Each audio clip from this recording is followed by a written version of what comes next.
How to remove Google accounts from YouTube. Hey everyone, welcome back to another tutorial video. In today's video, I'll show you how you can remove Google accounts from your YouTube. So to do that, first of all, open the YouTube app on your mobile device.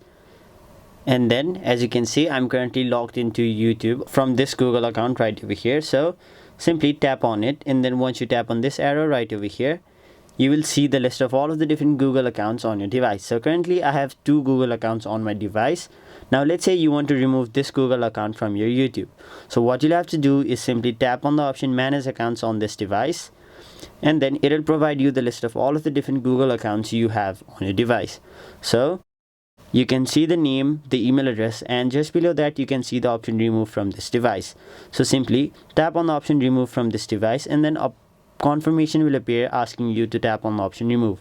So once you tap on the option remove, it'll say removing account, and there you have it.